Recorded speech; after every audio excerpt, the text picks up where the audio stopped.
función más obvia que siempre les damos es como el movimiento, que permite la locomoción. Entonces la locomoción a su vez sirve como un mecanismo indispensable de supervivencia, ya que le permite literalmente al organismo moverse para encontrar los bienes que necesita para sobrevivir. Además de que al utilizar energía, todo el uso de energía, ya como lo habrán visto en alguna clase de física, se convierte en calor, en trabajo. Entonces, este calor y este trabajo generan el mecanismo principal por el cual los mamíferos logramos mantener nuestra temperatura siempre estable en un mismo rango. No dependemos del sol como serían los reptiles o los anfibios. A su vez sirve de protección, ya que los músculos están encima de órganos vitales que permiten amortiguar impactos y dejarlos ordenados en su sitio, además de que funciona como un mecanismo de defensa, por lo mismo de que nos permite ejecutar acciones que nos dejan defendernos de estímulos nocivos. Todo en fisiología siempre se habla de unidades funcionales. En general, una unidad funcional es la parte más pequeña de un sistema que funciona por sí misma. Es decir, en el sistema nervioso la unidad funcional es la neurona. En el sistema renal es la nefrona. En el sistema hepático el hepatocito. En el músculo es la sarcómera. La sarcómera que se encuentra conformada por varias células musculares, por cada miocitos. Las células musculares se llaman miocitos y permite realizar la contracción muscular. Esta está compuesta por diferentes proteínas, actina y miocina. En este esquema van a ver bien a lo que me refiero con unidad funcional. Tenemos un músculo completo, que en este caso sería el bíceps. Del músculo podemos obtener un fascículo muscular, que es como el conjunto de varias fibras. Después de la fibra, tenemos a su vez que está compuesta por fibras más pequeñas que se les conoce como miofibrillas. Esto ya es a nivel celular. Y las miofibrillas a su vez se componen cada uno de estas unidades funcionales llamadas sarcómeras, que están conformadas por por dos proteínas principales, las actinas y las miocinas. Este, a su vez tiene un orden, digamos que se clasifica en diferentes líneas y bandas. Una que se llama línea Z, que está formada de titina y nebulina, la banda I, que se llama isotrópica, y la banda A, anisotrópica. ¿A qué se refiere esto? A que cuando les pusieron luz en rayos X, les pusieron rayos X para analizar sus propiedades químicas, notaron que unas eran más gruesas que las otras, ya que unas dejaban pasar la luz y las otras no dejaban pasar el haz de luz. Entonces de ahí vino la isotrópica y la anisotrópica. Y aquí tenemos como tal un esquema. La banda I, la banda A, la banda I de isotrópica es la más delgada, debido a que únicamente contiene filamentos finos de actina, en tanto que la banda A es más gruesa porque contiene tanto actina como miocina. Ya hablando de actina y miocina, vamos a hablar bien de lo que son las proteínas. La miocina está conformada en forma tridimensional en la estructura secundaria por medio de dos cadenas pesadas y cuatro cadenas ligeras. Estas son las cadenas pesadas y estas cuatro bolitas son las cadenas ligeras. Las cadenas pesadas forman la cabeza, que sería esto, y la cola, en tanto que las cadenas ligeras participan en la regulación del sistema de contracción, ya que, como pueden ver, están representadas aquí por mitocondrias, entonces regulan la cantidad de energía que tiene la célula, debido a que la cabeza contiene una enzima que se llama ATPasa, que lo que hace es literalmente formar ATP, funciona como una turbina.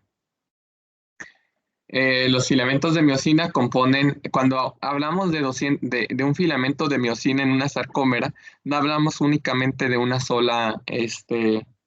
de una sola proteína, sino que más o menos son entre 200 y 300.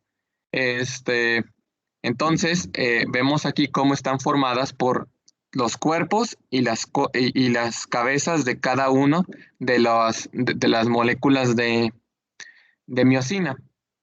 Y en la cabeza de la miocina tenemos estas estructuras que se llaman puentes cruzados, que es la forma, son como bisagras que unen la cabeza con el cuerpo.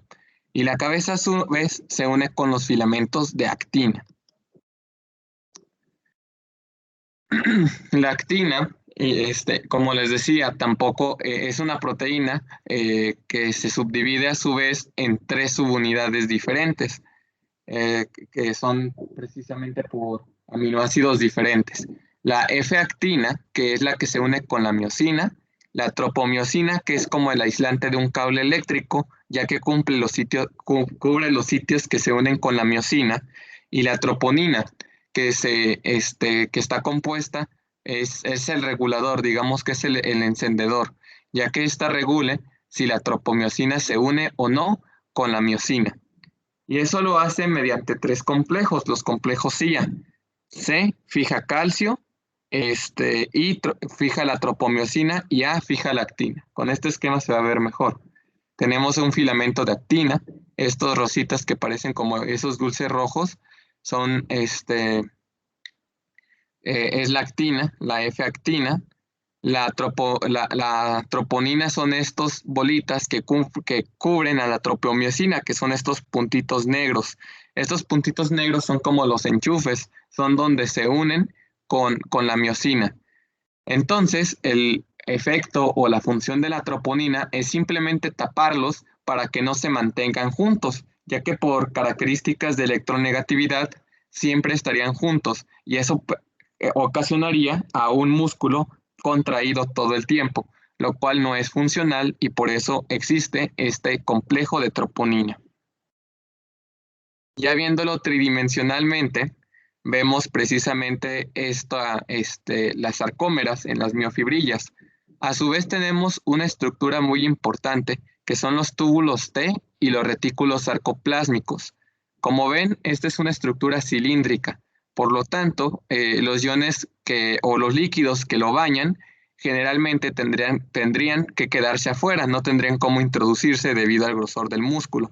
Es por eso que contenemos estos túbulos T, que como pueden ver, son estructuras, literalmente son canales, mangueritas, que meten los iones hasta el interior de las células, para que de esta manera toda la fibra muscular se nutra de la misma manera. Y tenemos a su vez una estructura que es el retículo sarcoplasmático, que es una especialización del retículo endoplasmático rugoso, no, del liso, retículo endoplasmático liso, y que sirve para almacenar, en este caso, iones calcio. Como van a utilizar muchísimos recursos, necesitamos que tengamos un sitio de almacenamiento. De igual forma era lo que les decía, precisamente aquí tenemos el retículo sarcoplásmico, donde guardamos calcio, y el túbulo T, por donde entra el calcio desde el exterior. Una triada es otra nomenclatura que se utiliza para decir la unión de dos retículos sarcoplásmicos con un túbulo T. Entonces aquí tenemos el mecanismo de la contracción muscular, del puro músculo. El nervio va a liberar acetilcolina. Ahorita vamos a ver ese mecanismo en otra presentación. La acetilcolina va a provocar que se abran canales de sodio, lo cual va a iniciar un potencial de acción muscular. Después este potencial de acción muscular va a llegar al túbulo T.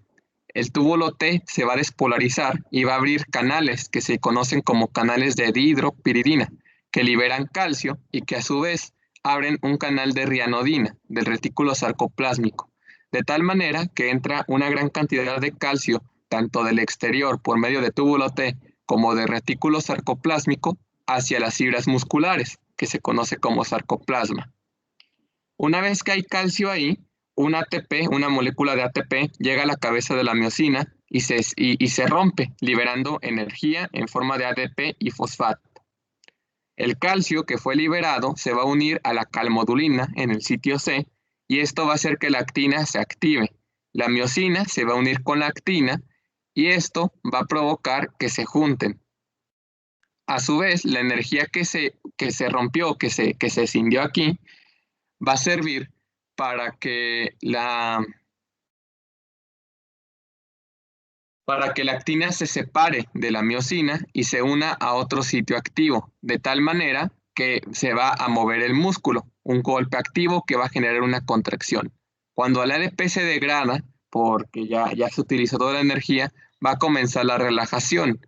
La relajación va a comenzar primero separando actina y de miosina, después se va a recapturar el calcio por la bomba cerca y la proteína calsecuestrina y calreticulina. Ya en una imagen lo podemos ver más claro. Tenemos un potencial de acción generado por la acetilcolina mediante el receptor nicotínico tipo 2. Esto va a activar un canal de calcio, el de dihidropiridina, que va a hacer que calcio del exterior a través del túbulo T entre al sarcolema, a las células musculares, y a su vez va a ejercer una acción mecánica para que desde el retículo sarcoplásmico se abra este canal de calcio y se libere calcio. Con una gran cantidad de calcio dentro del músculo, vamos a activar la señal de calcio, es decir, la actina por medio de la calmodulina se va a activar, va a pasar toda la reacción del ATP y se va a dar la contracción muscular. Entonces, era lo que les decía, va a pasar de un estado relajado en el que las fibras están alejadas a un estado contraído en el que las fibras están muy cercanas entre sí. Bueno, estas ya son las maniobras, la disección. De esto de la disección no se preocupen, va a haber un video explicativo donde se muestra cómo se hace la disección, que va a estar disponible el domingo de la siguiente semana, es decir, de este domingo en 8. Entonces vamos a hablar primero acerca del estímulo umbral. El estímulo umbral es aquel estímulo eléctrico que genera la mínima contracción posible, es decir, que es el estímulo mínimo para que haya una respuesta. ¿Cómo lo vamos a calcular? Bueno, vamos a dar estímulos aislados desde un voltaje de 0 y vamos a ir subiendo el voltaje hasta encontrar una respuesta. Viéndolo en su programa en el ACQ, vamos a ver que estos son estímulos.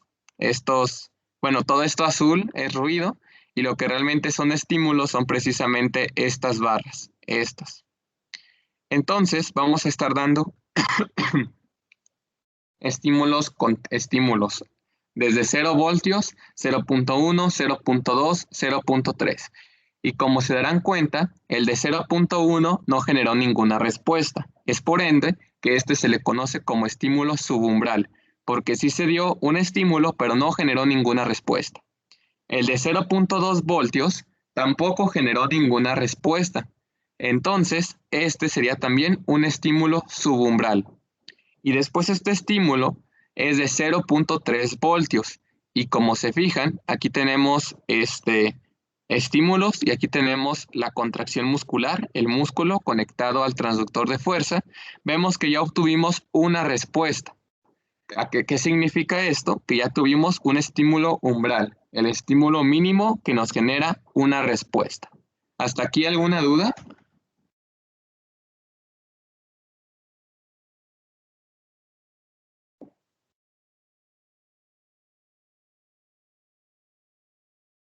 Creo que no. Muy bien.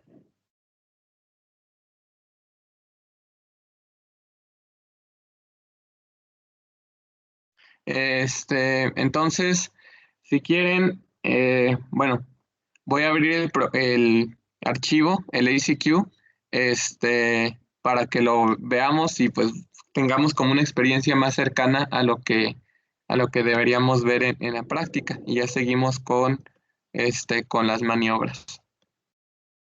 Porque creo que se entendería mejor con el programita abierto que con las puras capturas de pantalla. Sirve que también ven cómo se va manejando.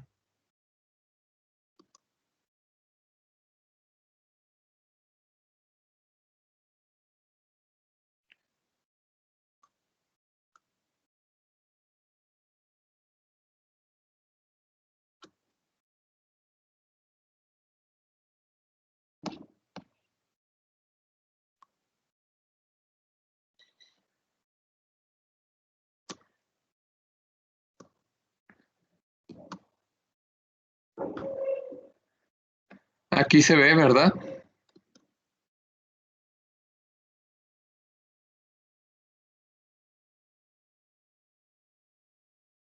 Alguien que me diga, por favor.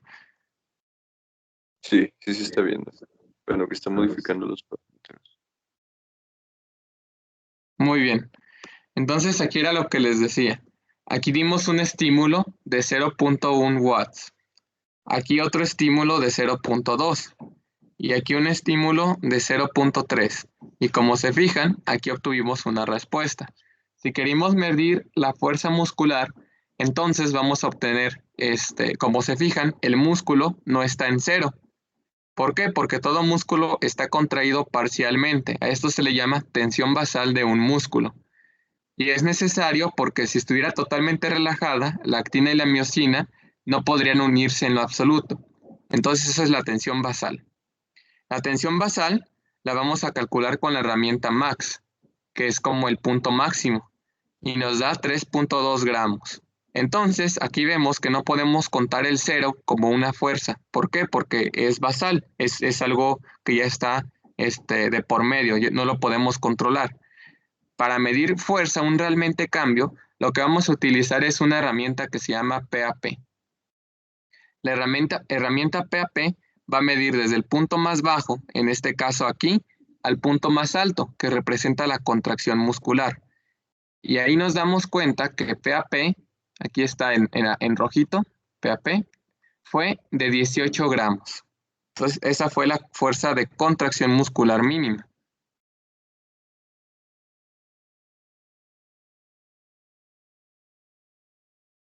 Muy bien.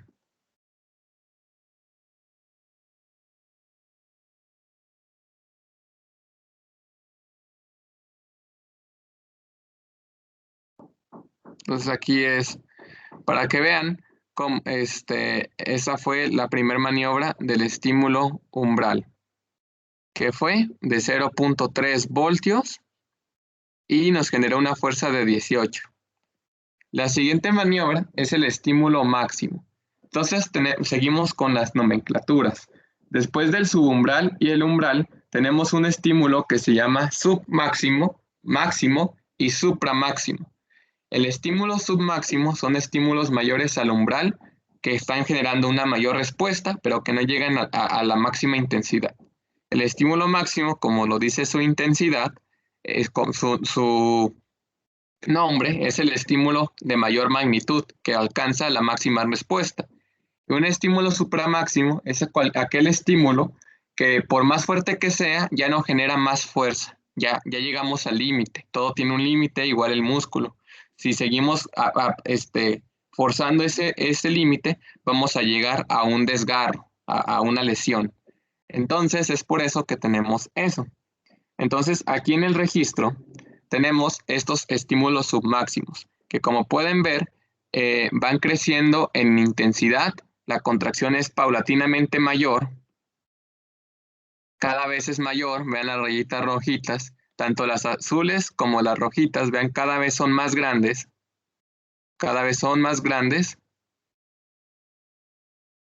más grandes, hasta aquí, que alcanzamos el estímulo máximo.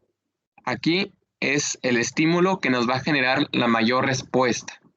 Entonces, si la queremos medir, vamos a ver que el estímulo máximo fue de 1 voltio y alcanzó una contracción muscular de 38 gramos. Entonces, ese fue nuestro estímulo máximo. Y un estímulo supramáximo, no sé si aquí vengan, déjenme, los busco. No vienen. Un estímulo supramáximo es, por ejemplo, si ustedes dan 1.2 voltios, 2 voltios, 5 voltios, no importa cuánto den, pueden dar 100 si quieren, pero ya no va a dar más de 38 gramos de fuerza porque ya alcanzó su máximo, ya alcanzó su mayor cantidad de fuerza muscular. ¿Me explico? ¿Quedó claro esta parte?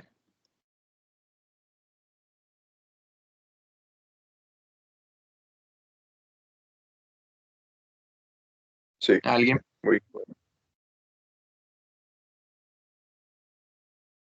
Sí. Muy bien. Entonces hice zoom para que viéramos más a profundidad lo que es la contracción muscular. La contracción muscular en su totalidad se le conoce como sacudida simple. Y para estudiarla tenemos varios conceptos. En primer lugar tenemos la latencia. La latencia, hago un poquito más de zoom. Ahora sí. La latencia es el periodo que pasó desde que estimulamos hasta que generamos una respuesta, que fue más o menos desde ese puntito azul hasta aquí. ¿Cómo medimos tiempo? Lo vamos a medir con delta T, delta de cambio y T de tiempo. En este punto vemos que en 26 milisegundos el estímulo eléctrico fue capaz de generar una contracción muscular. Eso es la latencia, el periodo de espera. Después en la sacudida simple tenemos el periodo de contracción, que es desde el punto más bajo hasta el punto más alto. La contracción duró 78 milisegundos. Y finalmente tenemos la relajación, que es desde el punto más alto hasta que regresa a la línea basal, a la original, que fue de aproximadamente 197 milisegundos o 0.197 segundos. Entonces, ¿qué conclusión sacamos de aquí? Que la relajación es mucho más lenta que la contracción. Haciendo matemáticas veríamos, calculando, que la relajación ocupa 2/3 de la sacudida simple, en tanto que la contracción solamente ocupa 1/3. ¿A qué se debe esto? A que la contracción es un proceso activo que implica gasto de energía y por ende es más rápida, en tanto que la relajación no consume energía, al contrario, la guarda, es un proceso pasivo. Entonces la recaptura de calcio por medio de las bombas es por difusión pasiva, por gradiente de concentración, de donde hay más concentración a donde hay menor concentración, y esto es algo más lento. Es por esto que la relajación es siempre más lenta que la contracción, y no solamente en músculo esquelético, también en nervio y también en corazón. Prácticamente en todos los tejidos excitables que recordemos son músculo, tanto esquelético, liso y cardíaco, como las neuronas pasa este mismo fenómeno. Ahora nos piden que midamos la latencia. Listo. Ahora, como les decía, vamos a ver un efecto de la tensión en reposo. La tensión en reposo, les decía, que era esto, lo que está contraído del músculo. Todo músculo está parcialmente contraído. Si no fuese así, el músculo estaría desgarrado, no funcionaría. Tiene que tener un cierto grado de contracción basal. Y esto se explica en este esquemita, miren. Si se fijan, aquí dice que está relajado. Sin embargo, está parcialmente contraído. Es decir, hay algunos filamentos de actina que están unidos con la miosina. Y cuando está contraído, vemos que está ya ahora sí completamente, ¿no? Es porque necesita siempre haber esta unión, porque de lo contrario, la unión de actina con miosina, es decir, esto, actina con miosina, si la actina, si estuviera muy separado, si no hubiera algún grado de contracción basal, esto estaría muy lejos de estas cabecitas y por ende no habría contacto. Por lo tanto, no se podría desplazar al activarse el músculo y por lo tanto la contracción muscular no sería posible. Entonces, hay diferentes grados de tensión muscular basal. Por ejemplo, se los explico, no es lo mismo tener su brazo derecho completamente estirado a tenerlo en un ángulo de 90 grados, a tenerlo en un ángulo de 45 grados. De hecho, en el gimnasio, en varios ejercicios, algunos inician con la pesa hasta abajo, otros con la pesa en ángulo de 90 y otros con la pesa en ángulo de 45. Esos ángulos se refieren a que tienen diferente cantidad de fuerza muscular, de tensión basal. Totalmente estirado es la mínima contracción basal y a 45 grados es la mínima, es la mínima contracción basal. Es por eso, no, más bien la máxima contracción basal. Es por eso que incluso cuando levantan la pesa desde abajo, lo más sencillo es llevarla a la mitad y se pone complicado ya el último tramo, ya cuando la queremos levantar completamente. ¿Por qué? Porque entre menos tensión basal haya, vamos a generar mayor fuerza muscular. Este fenómeno se le conoce como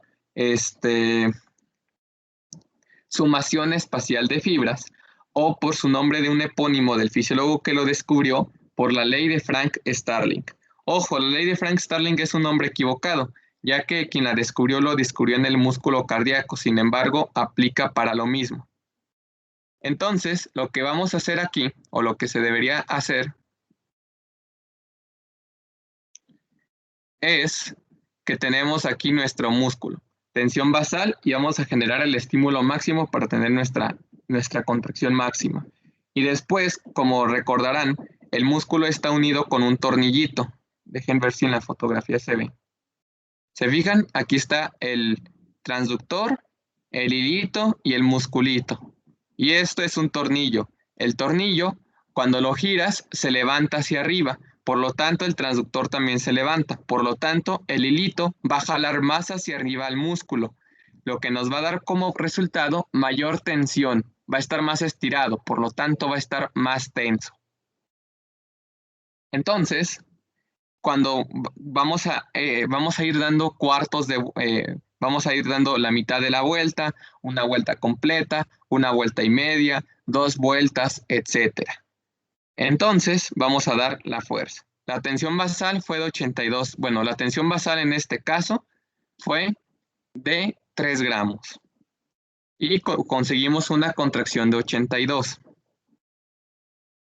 Aquí tuvimos una tensión basal de 8, después de que vimos un poquito hacia arriba el transductor. Y conseguimos una contracción de 221. Ahí es donde ven que una mayor fuerza, una mayor tensión basal va a generar una mayor fuerza de contracción. Con una vuelta completa tenemos una tensión de 23 gramos.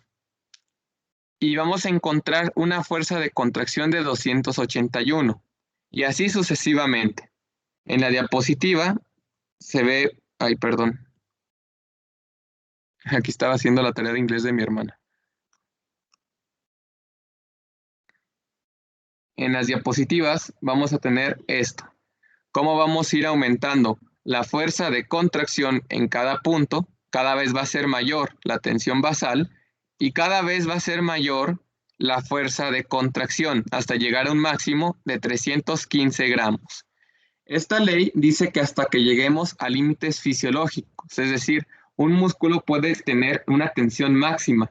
Si excedes esa tensión, el músculo se rompe, se desgarra, y un desgarre muscular es una lesión incurable. Una vez que te desgarraste un músculo, ya no tiene arreglo. Ese es el límite fisiológico. Ya para su reporte, ya van viendo cómo se va midiendo, y aquí van a poner tensión en reposo, un cuarto de vuelta, 3 gramos. Y aquí van a poner la fuerza. Y en base a esto van a tener, datos para pasarlos a una gráfica en eje de la X, eje de la y así van a ver cómo efectivamente a mayor tensión en reposo, mayor fuerza de contracción. Ahora vamos a hacer el fenómeno de la fatiga. La fatiga muscular se refiere a que después de una contracción repetitiva, el músculo comienza a cansarse. El cansancio, como cuando van a caminar al cerro, no es lo mismo, no tienen la misma fuerza cuando inician el recorrido a cuando ya van de regreso. Los músculos ya están fatigados. ¿A qué se debe la fatiga? A 2 razones. La primera es que se acaba la energía, se acaba la capacidad de hacer energía en forma de ATP. Y la segunda es que los desechos metabólicos de todo el ciclo de Krebs se acumulan en el músculo. Y como se está contrayendo, el vaso sanguíneo que se supone que lleva tanto nutrientes como que se lleva los desechos, también es apachurrado, es contraído, por lo tanto pasa menos sangre y eso genera que se acumulen desechos y que falten nutrientes. Eso es lo que pasa para que un músculo se fatigue. De hecho, lo pueden notar. No sé si les ha pasado que si no hacen ejercicio nunca y un día se quieren ir a correr, al día siguiente están tan doloridos que no pueden siquiera sentarse. Eso es porque uno de los desechos del metabolismo del músculo es el ácido láctico, y el ácido láctico, al tener un pH tan bajo, quema. Como no hay ningún vaso sanguíneo disponible para llevárselo, se acumula y por eso sienten ese dolor. Entonces vamos a ir dando estímulos repetitivos. Aquí los estamos viendo. Estas rayitas grandes son los estímulos repetitivos. Y vamos viendo cómo en un inicio vamos adquiriendo mayor fuerza. Pero conforme seguimos con los estímulos repetitivos, vean cómo no ha cambiado ninguna variable. La fuerza basal es la misma. La relajación es completa. La cantidad de estímulos es la misma. Lo que está pasando es que va disminuyendo la fuerza. ¿Por qué? Por lo que les digo, se acumulan desechos y faltan nutrientes. A eso se llama fatiga muscular. Y según una definición de los libros de la bibliografía, la fatiga muscular se define como la pérdida del 35% de la fuerza. Entonces, ¿cómo van a definir cuando ya sea fatiga?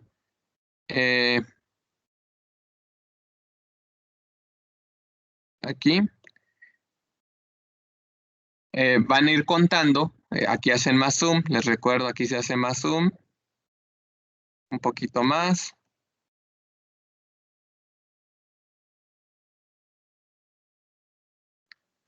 Entonces van a ir contando la fuerza poco a poquito cada uno hasta aquí, que ven que aquí es donde realmente se fatigó.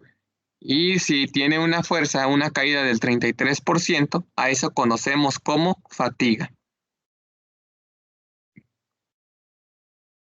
Después vamos a tener otro efecto que es el efecto de Trepe o el fenómeno de la escalera, en la cual lo que vamos a hacer es dar otra vez estímulos repetitivos que permitan una relajación. Ojo, permitimos que se relaje, pero no completamente. ¿A qué se debe la relajación parcial? También se le conoce como periodo refractario relativo, que lo vimos en la neurona. La relajación parcial se debe o se analiza en el hecho de que hacer un proceso pasivo requiere más tiempo y los estímulos repetitivos son tan continuos entre sí que no da el tiempo suficiente para que exista esa relajación completa, pero sí hay una relajación parcial. Y en esta relajación parcial, déjenlo hago más grande, vamos a observar aquí un fenómeno que al inicio, en estos tres, pongo el láser, ay Dios no, no se puede, estos tres, se fijan, hubo un aumento en la fuerza muscular y ya después se fatigó, pero durante estos tres incrementó la fuerza y esto se le llama como fenómeno de Trepe o fenómeno de la escalera. ¿Y a qué se debe el fenómeno de la escalera? El fenómeno de la escalera se debe a que como no se dio la relajación completa, el calcio, sigue habiendo una gran cantidad de calcio en el retículo sarcoplásmico.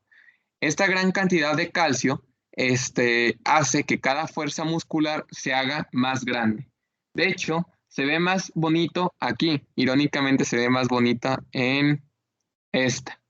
Si se fijan, en los primeros casos, antes de fatigarse, se fue haciendo una mayor contracción muscular, una mayor, las primeras 4 rayitas. Y después de esa 4 comenzó a bajar. Eso es el fenómeno de la escalera o el fenómeno de Trepe. Algo que se me olvidó explicarles que era de esta maniobra de mayor tensión, es a qué se debe. Y es que a mayor tensión, los filamentos, pongo el esquema, es que generalmente esto lo voy dibujando en el pizarrón, pero pues aquí no hay pizarrón. A mayor tensión basal, estos están más separados entre sí. Y al estar más separados entre sí, interviene una ley de física básica, que a mayor distancia va a generar mayor fuerza. Entonces, entre más separados estén, tienen que recorrer una mayor distancia para regresar al estado basal.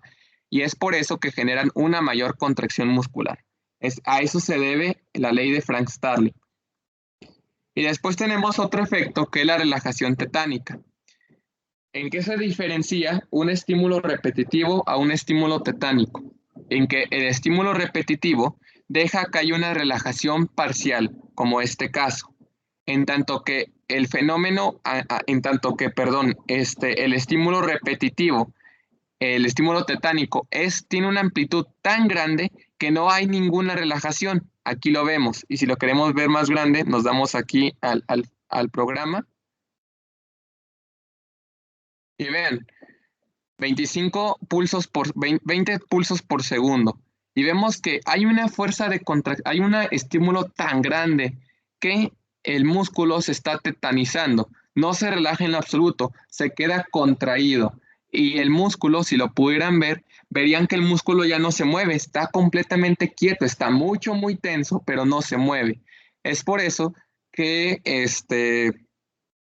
Es por eso que la contracción tetánica o mantener siempre contraído un músculo no es funcional, porque no hay ninguna forma posible en la cual se pueda ejercer algún movimiento. Entonces, en este caso, vemos que con un estímulo de 20 por segundo alcanzamos la contracción tetánica. Vean cómo se queda todo completamente quieto.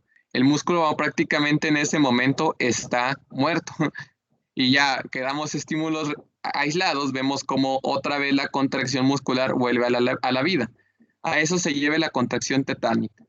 Y se debe, la explicación fisiológica es que el músculo se queda completamente contraído. Esta fue la explicación de solo músculo.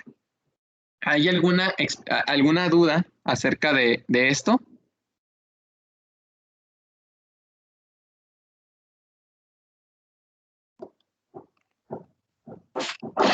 Por mi parte.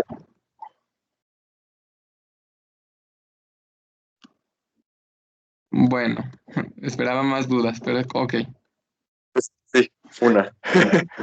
Sí, dime. Me acaba de venir a la mente. Con lo de la ley que acaba de decir, eso se puede como inferir que un músculo que es más largo tendría que aplicar más fuerza para realizar el mismo trabajo que un músculo más corto. Por ejemplo, Sí, un hombre que tiene un brazo más largo, pues batalla más que uno más chaparrito. sí, de hecho no te vayas al extremo de dos personas diferentes en la misma persona. En los dedos, cuando pon los dedos juntos, cuando los separas, eso es acción de unos músculos que se llaman músculos lombricoides porque parecen lombriz. La fuerza que ejercen esos músculos es muy pequeña. Obviamente es la apta para el movimiento, pero no ejerce la misma fuerza que, por ejemplo, tu bíceps del brazo o tu cuádriceps. Son músculos más grandes que al estar más grandes, tener más fibras y estar más separados entre sí, te van a generar, ¿cómo se dice? Mayor cantidad de fuerza. Y sí, sería una buena explicación en músculo de cómo actúa la ley de Frank-Starling. Y también dentro de esos mismos músculos, lo que te decía, si alguno de ustedes es afín a las pesas o ir al gimnasio, habrán notado que no es lo mismo levantar una pesa con el brazo desde que cuando está completamente hasta abajo, que levantarla en un ángulo de 90 grados o de 45. Se ejerce más fuerza, incluso se ve porque el conejo se hace más grande, ¿no? Sí, yo lo que me he fijado es que batallan más las personas altas, por ejemplo, para hacer press de banca, que una persona chaparrita que está comprimida. Es como que ellos pueden más fácil hacer los movimientos. Sí, de hecho es otra explicación porque los músculos de las personas más altas son más largos y por ende necesitan más fuerza para hacer un mismo movimiento que una persona más pequeña. De hecho también, bueno, aparte de que los fisicoculturistas quedan chaparros por otras explicaciones endocrinas, también es cierto que les beneficia mucho no tener mucha altura debido a que de esa manera hacen menos fuerza para hacer los movimientos. Ok, tiene sentido. Gracias. También es cierto que se quedan así por los productos hormonados, el exceso de proteínas y el exceso de testosterona. Pero si algún día vemos fisiología endocrinológica, ya les voy a explicar por qué, cómo actúan los esteroides o por qué el hecho único de hacer mucho ejercicio de pesa hace que te quede chaparro. Es una explicación algo divertida. Pero bueno, la siguiente parte de la práctica es la unión neuromuscular, es decir, el nervio motor que se conecta con el músculo.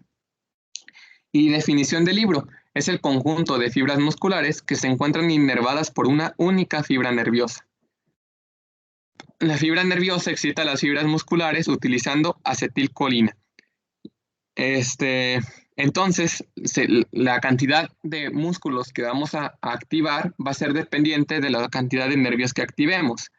Y si lo vemos en un esquemita histológico, vamos a ver que vean como todas estas fibras musculares no nada más es una, son millones de fibras musculares las que están inervadas por una sola fibra nerviosa. A esto se le conoce como unión neuromuscular. Y ya viéndolo en otro corte, vemos cómo unión neuromuscular está introducida completamente dentro del músculo. Algo chistoso o interesante es que, por ejemplo, los músculos que ejercen maniobras más finas, como son los que controlan los movimientos de los dedos de la mano, tienen una fibra nerviosa por 5 a 8 fibras musculares. Es decir, hay una relación casi que 1 a 1. En tanto que músculos más gruesos que hacen movimientos muy bruscos, como por ejemplo los abdominales o los músculos de la espalda, hay cientos a 200 de fibras musculares por fibra nerviosa.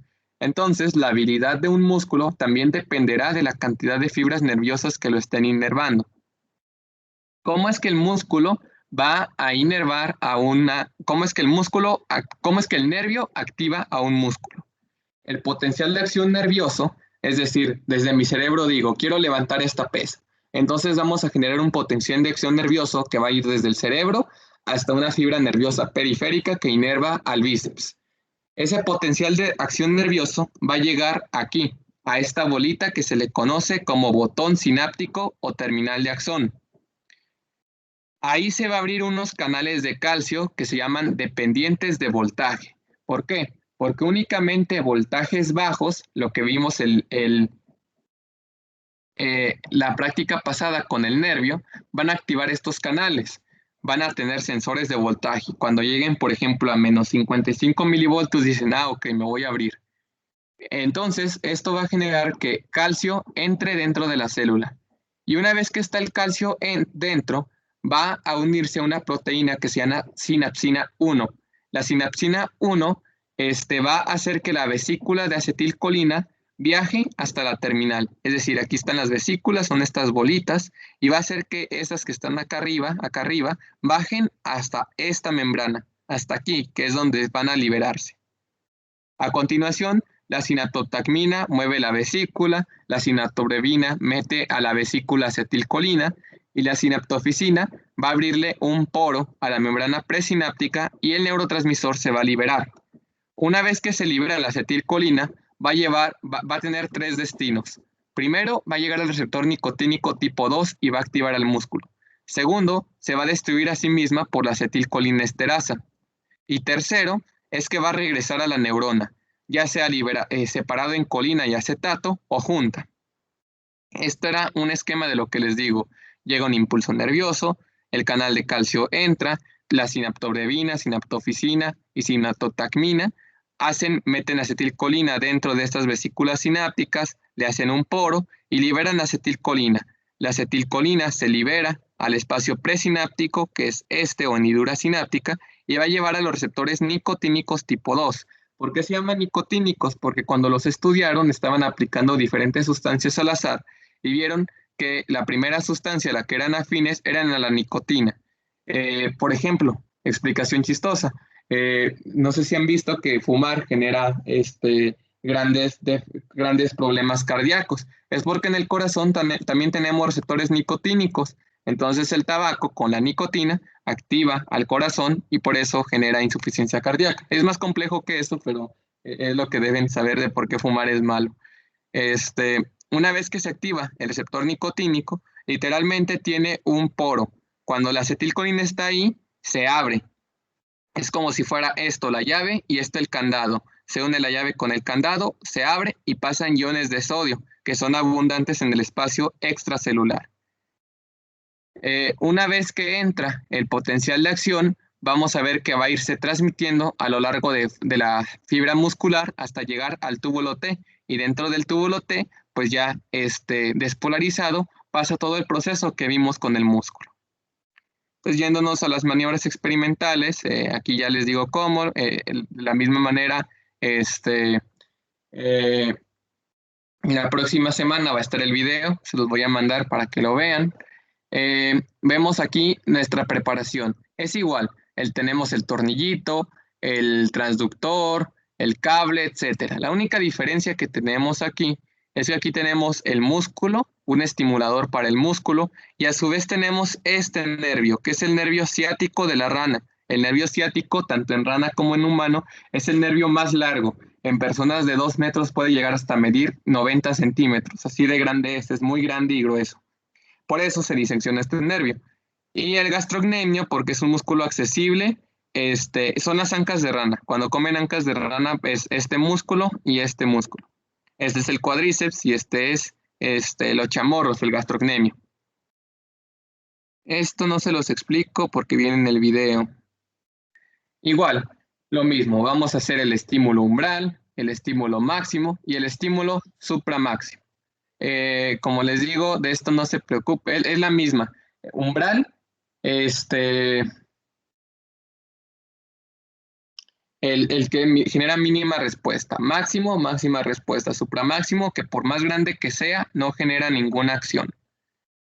Bueno, aquí de cuando di otras clases, aquí tenemos el estímulo y nuestra contracción. Ese es un estímulo máximo. Igual medimos la latencia. Igual les voy a pasar el registro, ya vieron cómo se hace. Ahora, ¿qué diferencia vamos a ver entre músculo? Bueno, aquí viene, músculo, lo mismo, umbral, máximo y supramáximo. Lo que hacemos es que, ¿cómo estimulamos al mismo tiempo músculo que nervio? Tenemos esta cajita. De esta cajita sale tanto los electrodos del estimulador que van a músculo como estos que van a nervio. Entonces, hagan de cuenta que tiene un interruptor, que si lo mueves hacia arriba es a nervio, hacia abajo, músculo. Si lo dejas en medio, está apagado. Se llama canalizador de impulsos. Entonces aquí, para estimular al nervio, colocamos el canalizador para que dé solamente al nervio y calculemos el umbral máximo y supramáximo. Y en músculo, lo mismo. Ahora, ¿qué diferencia vamos a encontrar? Vamos a encontrar dos diferencias. Primero, que un nervio necesita menos voltaje para contraerse, mientras que el músculo, les voy a poner un ejemplo. Un músculo en promedio de rana necesita 0.7 voltios para contraerse, el puro músculo. En tanto que cuando lo haces a través del nervio, con solo 0.2 voltios ya generas una respuesta. ¿A qué se debe esto? Esto se debe a que el nervio es muchísimo más sensible a la electricidad que el músculo. Esa es la razón o la explicación fisiológica del por qué. Ahora, lo que es diferente es que cuando estimulamos directamente al músculo, la latencia es menor. La latencia, recordemos, el periodo que hay de espera entre estímulo y respuesta es menor en el músculo que en nervio.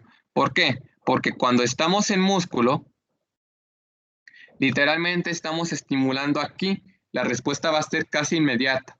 En tanto que cuando estimulamos al nervio, tiene que atravesar todo el nervio, luego atravesar el músculo, y es un proceso más tardado. Todo lo de la liberación de la acetilcolina, la captación, la regulación, el potencial de acción muscular, la despolarización del túbulo T, de hidropirina, rianodina, etcétera. Todo eso es más tardado porque estamos esperando al nervio. Entonces, si bien es más fácil, el nervio es más fácil de estimular, es más tardado para generar una contracción muscular. Y esa es la explicación, es bastante simple. Igual vamos a ver lo mismo, vamos a dar estímulos repetitivos. Estímulos repetitivos al nervio para generar una contracción, ¿no? Lo mismo que el músculo. De hecho, estas prácticas se hacen casi siempre al mismo tiempo porque son similares. Recordemos fatiga. ¿Fatiga a qué se debía? Alguien que me diga y explique por qué se debía. ¿Cuáles eran los dos factores por los cuales se fatigaba un músculo?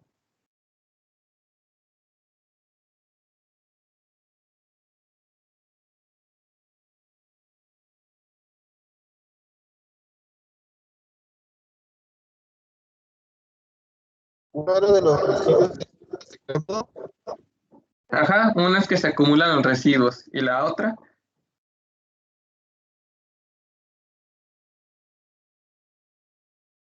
Falta de iones de calcio, no recuerdo bien el otro. que no llegan los nutrientes y que se acumulan los desechos. Esa es la razón de la fatiga. Ahora, eh, dejen quito estas entradas. Ok. Aquí estamos estimulando, dando estímulos repetitivos al nervio. Y vemos cómo poco a poco la fuerza muscular va bajando.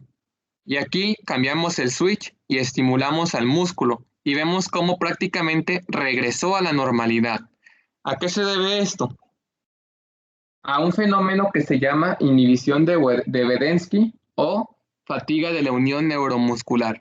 Es decir, en el nervio no influye tanto que se acumulen y se terminen los desechos, sino que la acetilcolina no está formada. La acetilcolina se tiene que armar, se tiene que ensamblar. En el botón sináptico encontramos acetato y colina. Y para que se dé la contracción muscular necesitamos unirlas. Y eso requiere una enzima, una proteína. Pero esta proteína, esta enzima, tiene una tasa de acción máxima, es decir, después de demasiados estímulos, la proteína se satura y por más que lo intente, ya no da más de sí. Entonces, por más que sigas estimulando, se te acaba la acetilcolina y tienes que esperar a que se vuelva a formar. Es por eso que se fatiga el nervio. ¿Y cómo sabemos que estamos fatigando el nervio y que no es problema del músculo? Porque cuando comenzamos a estimular el músculo, vemos como otra vez la contracción vuelve a su estado basal. Esta es la inhibición, esta es la fatiga nerviosa, a que los estímulos son tan continuos que se acaba la acetilcolina. Y luego tenemos bloqueo de la unión neuromuscular, que se utiliza una droga, o bueno, está mal dicho droga en español, más bien un medicamento, que se le conoce como tubocurarina. La historia de cómo se descubrió este medicamento es curiosa e interesante, incluso algo rara, porque como sabrán en el Amazonas existen grupos no me gusta decirles aborígenes porque siento que es racista, pero vamos a decir de nativos, de nativos que decidieron no civilizarse y quedarse a vivir en la selva por generaciones. Entonces, cuando ven a otra persona normal, que a veces incluso van a ayudarles, su reacción es de matarlos. ¿Y cómo los mataban? A flechazos. Yo creo que todos han visto una película en donde con una cerbatana o con un arco le disparan a alguien, los nativos de las selvas, a una persona y lo matan, ¿no? Y lo hacen precisamente con tubocurarina, que se extrae de una planta que se llama planta del curare, que es abundante en esa región del Amazonas. Todo el Amazonas tiene mucho curare. Y el curare es un bloqueador receptor nicotínico tipo 2, un bloqueador de tipo competitivo. ¿Qué significa esto de competitivo? Significa que compite el sitio activo del receptor nicotínico por la acetilcolina. Entonces, si hay más curare que acetilcolina, todos los receptores se van a ocupar y van a permanecer cerrados, por lo tanto no va a haber contracción muscular. Y ahora me dirán, ¿cómo es que los aborígenes matan a las personas así? O bueno, no solo a las personas, también a los animales que cazan, porque le apuntan no a la cabeza, no al corazón, le apuntan al diafragma. El diafragma, que es un músculo que se encarga de la respiración. Entonces, si te inyectan curare al diafragma, lo vas a paralizar. Y si no tiene, si el diafragma está paralizado, no respiras. Y si no respiras, te mueres. ¿Cuál es el antídoto? Acetilcolina. Si metes una gran cantidad de acetilcolina, el curare se elimina y por ende el músculo se vuelve a contraer. Aunque también podrías generar otros problemas cardíacos por eso, pero es la única forma de salvar a nuestro turista que fue a la selva sin saber que él no era bienvenido ahí. Entonces, aquí dejen también borro esta entrada. Igual les voy a pasar esta presentación que tiene como ya mi explicación grabada. Por si me fui muy rápido, ahí lo pueden ver con más calma. Vemos cómo aquí aplicamos el curare, aquí en este punto. Y si se fijan, después de un rato, por más que sigamos estimulando, ya no hay contracción. ¿Por qué? Porque lo bloqueamos. ¿Cómo lo bloqueamos? Por medio del curare, que bloqueó el receptor nicotínico. Entonces, esto sería la explicación de las maniobras. ¿Quedó todo bien? Sí, profe. Sí. Muy bien, qué bueno. Sí. Todos los de aquí, de esta mesa, pudieron descargar el programa, el ACQ, o su BCL funciona. Yo descargué ambos y ambos funcionan. ¿Alguien tuvo algún problema al usar alguno de los dos de esta mesa? Yo tengo el problema en que había un archivo que terminaba en ACQ. Bueno, supongo que era el de la rana, pues, porque decía frog, pero, pero como fue hecho con una versión más reciente del ACQ, no me deja abrirla. Tengo que abrir uno que es me.acq. Ese sí me deja Ah, abrirlo. ok. Sí, aquí en la parte de archivos de este Teams, de este específico, les voy a pasar el de músculo esquelético y el de unión neuromuscular que son compatibles con la versión de su ACQ. Es que la última versión es la 4.3, entonces todos esos materiales los hicieron con 4.3 y por eso el 4.1 no lo puede abrir. No tienen modos de compatibilidad entre sí. Entonces es por eso que no lo pudiste abrir. Aquí les voy a dejar en archivos eh, los dos, los dos que sí son compatibles. Muy bien. Entonces, ¿qué les voy a dejar en archivo? Les voy a dejar en archivo las dos presentaciones. Les digo, tienen mi voz y los registros para ir explicando cada uno de los fenómenos. Así que si por aquí me fui muy rápido o les dio pena preguntar alguna duda, o ya cuando quieran hacer sus reportes se les olvidó, este, ahí la tienen. Segundo, les voy a dejar los dos registros que se pueden abrir desde aquí y les voy a volver otra vez a poner el link por si a alguien se le pasó descargarlo, también lo encuentra, de descargar el programa. Igual, en la presentación que les dejé cuando vimos Biopack, ahí especifiqué paso a paso cómo se usa el programa pirata, así que no tienen problema con eso. Ok, para sus reportes, en la parte de introducción me van a poner cómo es la unión neuromuscular completa, es decir, que me expliquen cómo el mecanismo por el cual el nervio libera la acetilcolina y a su vez que ya me expliquen de una vez el mecanismo por el cual el músculo se contrae, es decir, que acoplen los dos fenómenos que vimos por separado, pero en realidad es uno después del otro, así que no va a haber ningún problema. En resultados, me van a poner por cada maniobra que viene, primero me ponen resultados de músculo esquelético. Y ahí van viendo el manual, las maniobras y van poniendo capturas de pantalla de los resultados. Pueden usar tanto el ACQ como, en caso de que no las puedan abrir, como las capturas de pantalla que ya vienen en las presentaciones que les voy a poner. Después, ahí mismo en resultados me ponen ahora resultados de un neuromuscular. Igual, maniobra por maniobra me ponen los resultados. Para sus discusiones, como son muchas, les voy a dejar también en equipo. Todo va a ser en equipo esta práctica. Para que ustedes se dividan como ustedes gustan en sus subequipos. En discusiones igual, primero me van a poner discusiones de músculo esquelético y maniobra por maniobra me van a poner su discusión. Y después me van a poner una sección que se llame discusiones de unión neuromuscular e igual, maniobra por maniobra me van explicando sus discusiones. Las conclusiones pues ya me hacen la conclusión ya de ambos fenómenos, una sola conclusión pues por las dos prácticas. De cuestionario me van a poner el mecanismo de acción de la tubocurarina, del curare. Ya les dije como una historia rápida, pero ya para que vean el mecanismo exacto o específico de acción.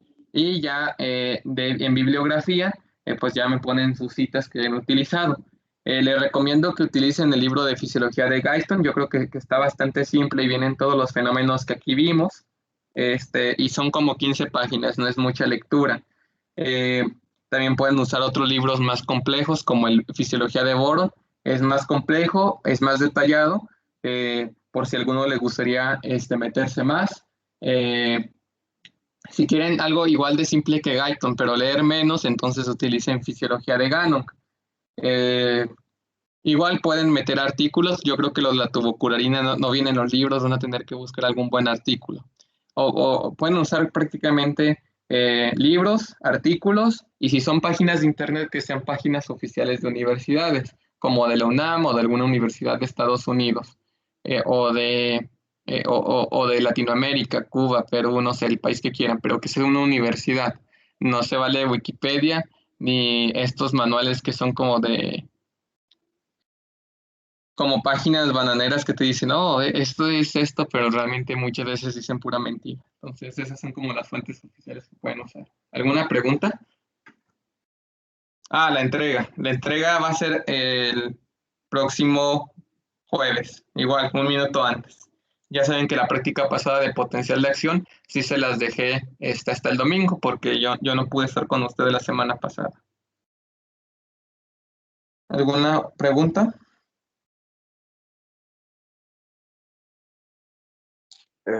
Bueno, se me fue la onda. Las maniobras que hagamos en ACQ, ¿las podemos tomar de su presentación o las hacemos nosotros en ACQ? De preferencia háganlo ustedes para que sepan cómo se hace. En caso de que no puedan porque el archivo se vea muy feo o algo, pueden sacar las que vienen en las presentaciones. Muy bien, gracias. ¿Alguna otra?